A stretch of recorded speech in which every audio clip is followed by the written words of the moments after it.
Hey guys, Evan with Stock Music Musician, and today I've got a video on how to prepare a track for bouncing, for mixing, how I bounce a track to get it ready for mixing.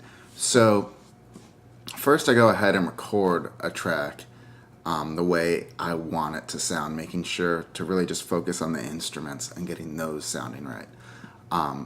You'll see I've done some EQ here, but it's not really what I want, and some panning. This is just to give me something I can work with as I'm creating the song.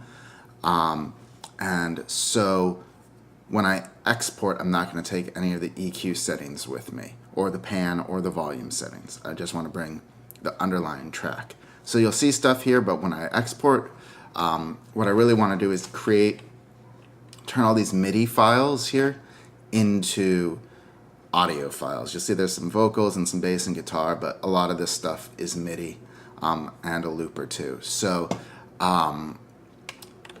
what we're gonna do is what I want to first say is just like spend a lot of time getting the sounds right on this stage of things. So like here I've got a couple of guitar tracks that are duplicates.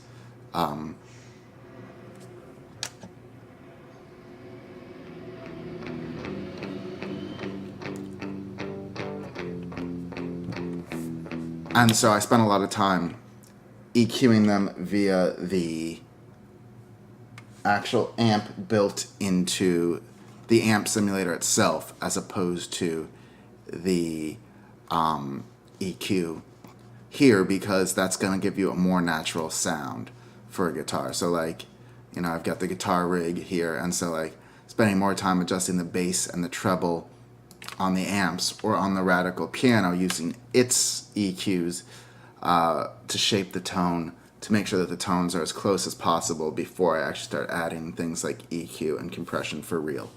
So that's the main thing I just wanted to say as you get ready to export, is spend your time getting the sounds right at this stage, and then you'll get a better sound eventually. And then another thing is, like, let me just point to a couple of other things actually before I show you the bouncing part, because what you bounce is as important as the physical mechanics of bouncing. So here I've got two horn parts, which I originally recorded as one part, and we'll play them real quick. Of course, not so. So I've got the low horns and the high horns.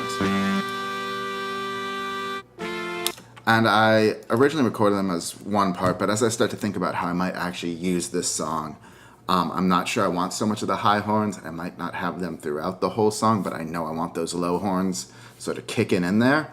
So I just went here and basically duplicated the track and put the low instruments, you know, copy and pasted them into a new lane, so that I would have independent control when it comes to mixing the audio files. The same here, I used a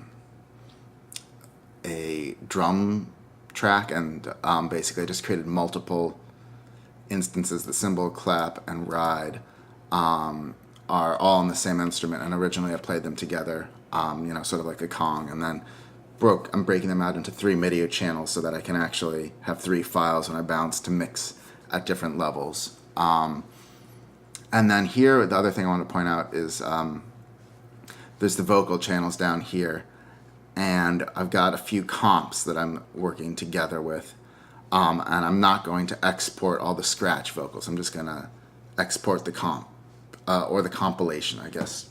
That's probably what it stands for. So just everything mixed together, as opposed to all the backing stuff that I had to do to get to the final take, or the final edit. So now to actually export it, what I'll do is start on the left and set the right markers here and give them some room to run at the end, because some of these instruments will sustain a bit longer. You could also use the end marker, but it doesn't really matter if you're doing loop or song mode. And you want to make sure you don't have anything muted that shouldn't be muted. So just give it a quick listen.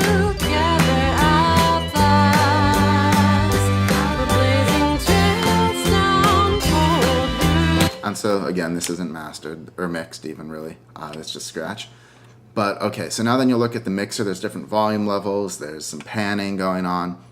I've low passed some things and maybe done a few EQ moves just to make it easier to hear while mixing and to see how things might sound together. But I don't want that on the files that I export.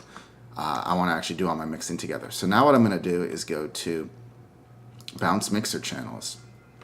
And so where it says Apply Mixer Settings, you want to say None. So this basically means that none of the mixer channel settings are going to apply to it. And then you're going to select which tracks you want. And so I'm going to take a lot of them, but I'm not going to take like certain of the comp vocal tracks. I'm basically just going to do and none of the effects. We don't need the master section. I just need to see what are audio track 3 and 4. Alright, well they're muted, so it's probably vocal tracks that I didn't label correctly. This is another stage where labeling correctly can be really helpful. And so